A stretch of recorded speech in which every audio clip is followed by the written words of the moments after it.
Hello, good morning. This is Rick Pena, and I'm bringing you today's word for July 13, 2015. Well, today is really more of an announcement than it is a message. So it's a different type of today's word.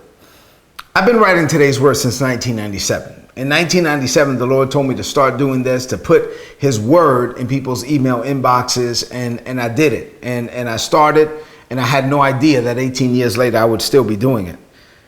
So for these past 18 years, as I've released today's word, I've really just been doing what the Lord told me to do, and I do it by his grace, and I do it really for his glory. So this is all about him, and I just want to do whatever the Lord tells me to do, and that's what I teach. And we should all just seek to do the same. I mean, we all have different assignments, and we just want to be the men, the women that God has called and destined and designed and desires for us to be.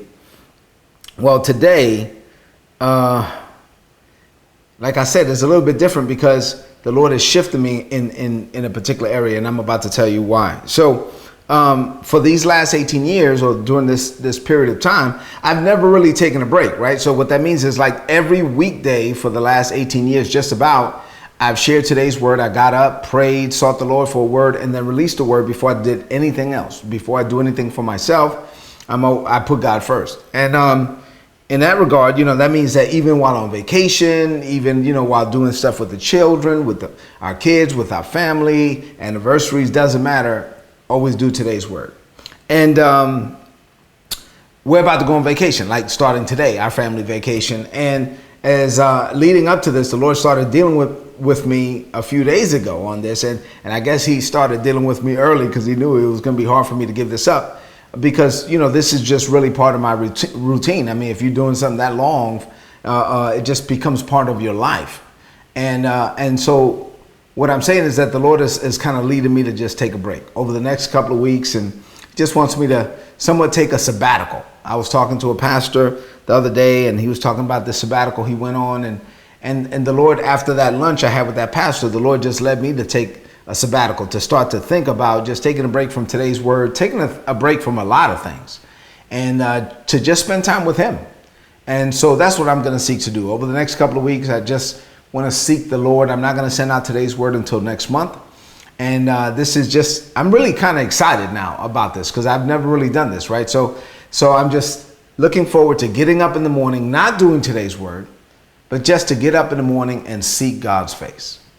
Just to seek his face, just to hear his voice, just to spend time with him. And this is a critical time for us because many of you know, Isabella and I just retired from the Army. I did 25 years in the Army. Isabella did 21 years. And this is a transition season for us. And so in this season, just like any other season, but really right now, I just sense this to be a critical time for us. So I really want to hear from God. I want to hear the Lord's voice concerning us, concerning this season. And so I'm looking forward to this time, and I hope you understand. And so we all need that. We all need that time with the Lord. So I'm just going to be obedient, and I'm going to take a break, and I'm going to go on this little sabbatical, and I'm going to believe God that when I come back, I'm going to come back refreshed and restored and renewed and revived, regenerated and ready to do whatever the Lord tells me to do. So during this time, I solicit your prayers. Listen, I just want to be the man God called me to be. I don't want to do anything else. I don't want to be anything else. I don't want to do anything else. I don't really have any aspirations outside of God's assignment for my life. That's it. I mean, I don't want anything less than that. I don't want anything more than that. I just want to do what God sent me to the earth to do. And so it's critical to hear from God to do that. And we must all hear from God. So I'm just asking you to release your prayers for us, for Isabella and I, to just be in agreement with us that we will hear from God in this season. Now, you might be thinking, well, man, what does that mean? Like, so I have this routine where I listen to today's word, or I watch it, or I read it, whatever. So just avail yourself to the resources. I mean, we have hundreds of videos, hundreds of things online, that everything we have is free. So a couple of things, you can go to the Rick Pena Ministries mobile app. If you don't have that, any mobile device, go to the Apple App Store, the Android App Store, the Windows Mobile App Store, or the Kindle, Amazon Kindle App Store, and just search for Rick Pena. Download the app. It'll be a blessing to you. Everything on there is free.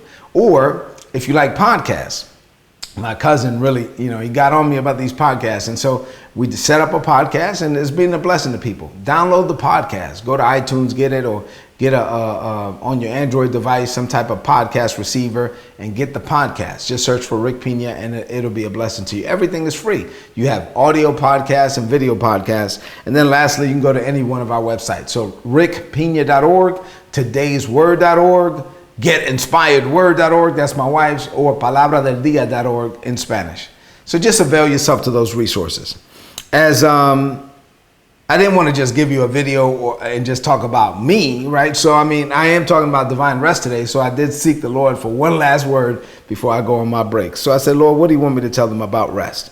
And he gave me 3 things to share with you on today. So let's get into it. What does divine rest mean to you? I have 3 things. Number 1, your to-do list is not as important as your not to-do list. I say this all the time, but it's true. Your to-do list is not really as important as your not to-do list. Today we live in an era when most people have more tasks than time. And it is because many of us have taken on things the Lord never told us to take on. We've taken on projects he didn't tell us to take on. We've taken on assignments, lots of things. We've taken on things the Lord didn't tell us to take on. So if you would just stop doing the things that the Lord never told you to do, you would have time to do what he called you to do. Many believers today are stressed out because they're doing the wrong things. It's that simple. Just seek the Lord concerning what to do, what not to do. And remember, your not to do list is way more important than your to do list. Number 2, it's hard to hear from God when you are busy supposedly working for him. It's hard to hear from him when you're working for him, at least supposedly working for him. Sometimes people get so busy doing work for the church that they fail to be the church.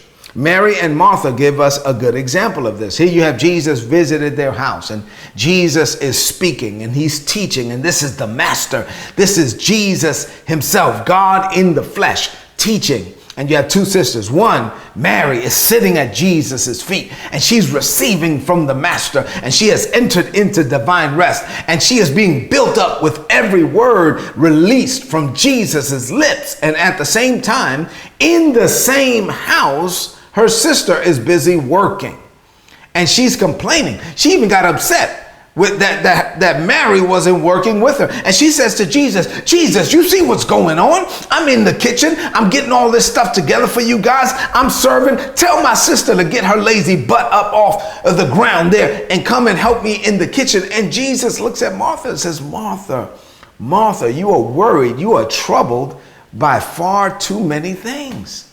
Your sister's actually doing the right thing.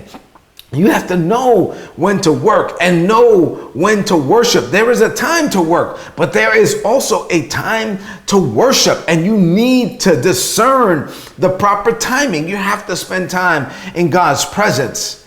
And so if you have your worship time down right, then your work time will be work that you do by God's grace, and you won't be stressed out. Martha was working for Jesus. Mary was receiving from Jesus, and we must all discern when to do that, when to work for and when to receive from. And it's about working, it's about worshiping, but there has to be a balance. If you work more than you worship, then you're going to find yourself stressed out because you're not hearing from him. It's hard to hear from God when you're running around all the time. Slow down and hear his voice. Number 3, and finally, in today's society, it's hard to be still. It's hard to be still. Activity does not always equal productivity, especially in God. The Lord said through the psalmist, be still and know that I'm God. I will be exalted among the heathen. I will be exalted in the earth. Be still and know that I am God. Psalms 46:10. David said in Psalm 62:1-2, truly, my soul finds rest in God. My salvation comes from him. Truly, he is my rock, my salvation, my fortress. I will never be shaken. Why will I never be shaken? Because my soul finds rest in God. Why is it that I would never be destroyed? Because my soul finds rest in God. I am resting in the God of my salvation. Resting in God is not doing nothing. Resting is not doing nothing. Resting is resting. Resting is something. It is something that you choose to do. I'm resting. For the next few weeks, it's not that I'm not going to do nothing. I'm going to rest. And I'm going to rest on purpose. Rest in God's grace. Rest in God's peace. Rest in his power. Rest and then resist every temptation to go do something, especially when you think you're helping God because he's taking too long. When God doesn't perform in your timing, in your season, in your span, up to your expectations, if he doesn't give it to you when you wanted it, then there's this temptation to go help him out and go, let's go try to get this thing done. No, if he tells you to rest, then rest. Rest in him, in his grace, and watch him do it. So let's close this message out with a declaration of faith. Repeat after me in faith from a believing heart. Say, Father, I thank you for teaching me about your amazing and your unearned grace. I also thank you for teaching me about divine rest. The more I study your grace, the more I realize I need to rest. When I'm so busy doing all the work, you simply rest, as far as I'm concerned. And then when you do that, I'm the one who gets tired. But when I learn to rest in you, you are then able to work in, with, and through me. Now, I've done both, Lord. There have been times when I worked and you rested. And on those occasions, I got stressed out. And there have been times when I rested and you worked. The latter is much better. I shall enter into divine rest and take a rest from my own works. I no longer live my life based on me, my desires, my power, my ability, or my strength. I now live my life resting in you. My focus is on you, your power, your purpose, your strength, and your timing. My soul finds rest in you. You are my rock. You are my fortress. You are my deliverer. My trust is in you. This day and every day, I enter into divine rest. I am still enough to hear your voice. As you speak, I do. As you lead, I go. And until you speak, I rest. I declare this by faith in Jesus' name. Amen. This is today's word. Apply it and prosper. If you're not getting these messages, go to www.todaysword.org. Go to the right-hand side, scroll down, sign up. You get the messages, and they will be a blessing to you. Listen to me. Pray with me. Enter into God's rest. Pray that the Lord will speak to me. I know he will. And let's just believe God together to be the people that God has called us to be. Enter into divine rest and watch God's grace work through you, and you will live an amazing life. God bless you.